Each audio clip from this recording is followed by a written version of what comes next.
Good morning to all of you. DKU maths channel में आप सभी का स्वागत है। और आज हम लोग पढ़ने जा रहे हैं laws of exponent. Laws of exponent आज हम लोग पढ़ेंगे। If A is non zero rational number,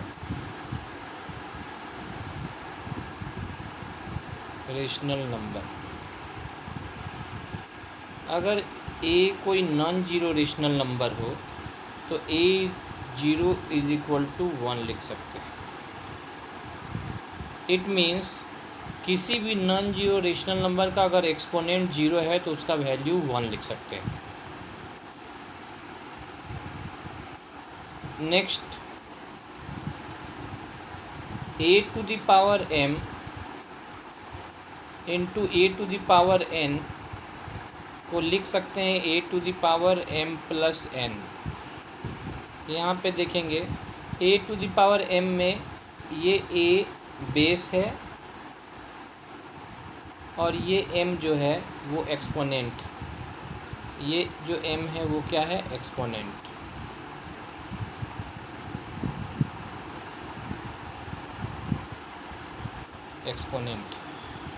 तो यहाँ पर जब बेस सेम हो, यहाँ पे बेस देख सकते हैं आप, यहाँ पे बेस देख सकते हैं ए और ए बेस सेम है और बेस के बिटवीन प्रोडक्ट का साइन हो तो एक्सपोनेंट ऐड हो जाता है।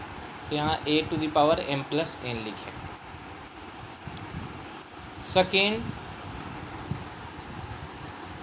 सेकेंड, अगर ए टू द पावर m हो और divided by A to the power n हो तो इसको हम लोग लिख सकते हैं ए to the power m minus n। जब बेस सेम हो, देखिए बेस सेम है ए और बेस के बिटवीन डिवीजन का साइन है तो एक्सपोनेंट माइनस हो जाता है, एक्सपोनेंट सब्ट्रैक्ट हो जाता है। थर्ड, अगर ए टू द पावर m हो और whole to the power n हो तो हम लोग लिख सकते हैं ए टू द पावर mn। इस केस में अगर एक बेस का एक्सपोनेंट अलग अलग है तो एक्सपोनेंट मल्टीप्लाई कर देंगे। यहाँ पे ए टू द पावर m और n एक्सपोनेंट है तो दोनों एक्सपोनेंट को हम लोग मल्टीप्लाई कर देंगे। Number four, A into B और whole to the power m हो, मतलब दो बेस हो और एक एक्सपोनेंट हो और दोनों बेस आपस में मल्टीप्लाई में हो तो इसको हम लोग a to the power m into b to the power m लिख सकते हैं। मतलब दोनों बेस पे एक्सपोनेंट हम लोग सेपरेटली लिख सकते हैं। नंबर 5, अगर a by b whole to the power m हो तो इसको हम लोग लिख सकते हैं ए to the power m upon b to the power m। इसमें कंडीशन क्या है? तो कंडीशन है कि b कभी भी जीरो नहीं होना चाहिए, b जो हो वो जीरो नहीं होना चाहिए। नंबर सिक्स, अगर a whole to the power minus n, यहाँ पे देख सकते हैं a का एक्सपोनेंट निगेटिव है तो इसको पॉजिटिव बनाने के लिए लिख सकते हैं 1 by A to the power plus n।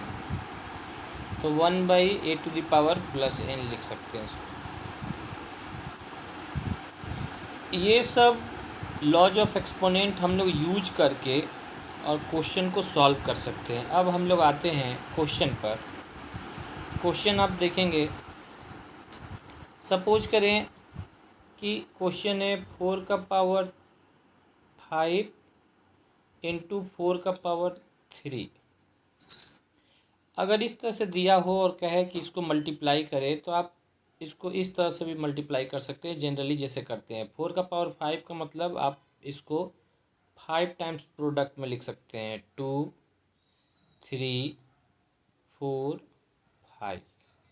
Into ये 4 का पावर 3 का मतलब इस 4 को 3 टाइम्स लिख सकते हैं प्रोडक्ट में, 4 × 4 × 4।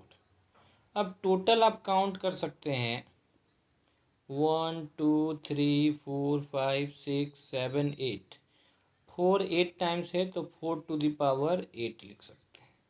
इसका मतलब कि 4 to the power 5 × 4 to the power 3, इसका प्रोडक्ट आप लिख सकते हैं 4 to the power 8। ये हुआ बिना लॉज ऑफ एक्सपोनेंट यूज किए हम लोग इसको मल्टीप्लाई करके लिख लिए। लेकिन इसी में हम लोग लॉज ऑफ एक्सपोनेंट भी यूज करके और इसका वैल्यू निकाल सकते हैं। यहाँ हम लोग लॉज ऑफ एक्सपोनेंट यूज करेंगे।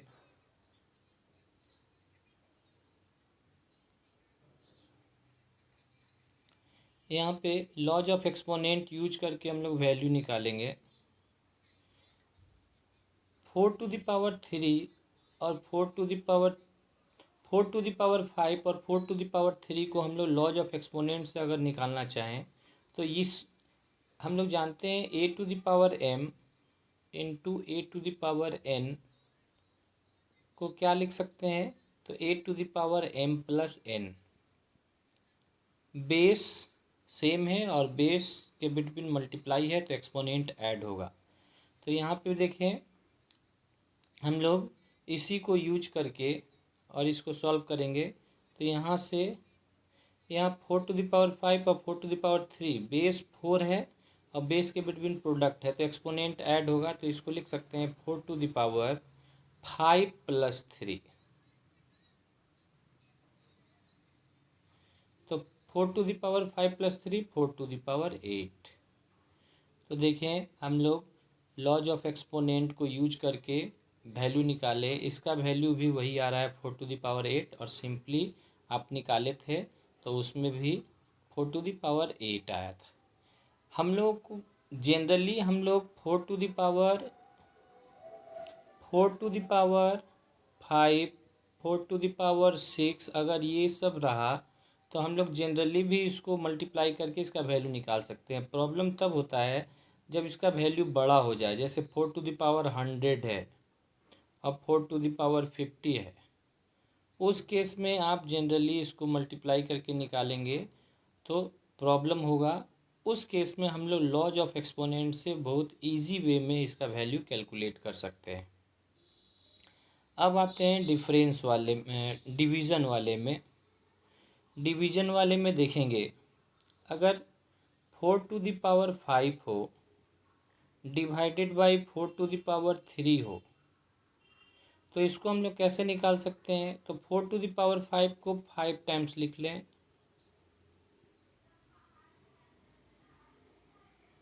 5 divided by 4 to the power 3 तो 4 × 4 × 4 3 टाइम्स।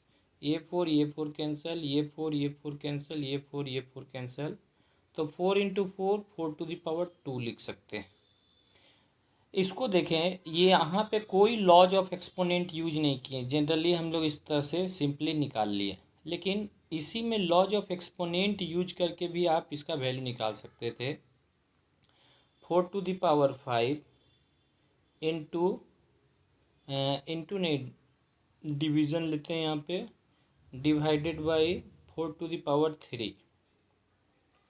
तो a⁴m डिवाइडेड बाई a⁴n रहता था तो a⁴m−n लिखते हैं। ये लॉज ऑफ एक्सपोनेंट बताता है कि बेस सेम है और बेस के बिटवीन डिवीज़न है तो एक्सपोनेंट सब्ट्रैक्ट होगा। तो यहाँ पे भी देख लें, यहाँ पे भी देख लें बेस सेम है 4 4 और बेस के बिटवीन डिवीज़न का साइन है तो एक्सपोनेंट सब्ट्रैक्ट होगा। तो 4 to the power लिख सकते हैं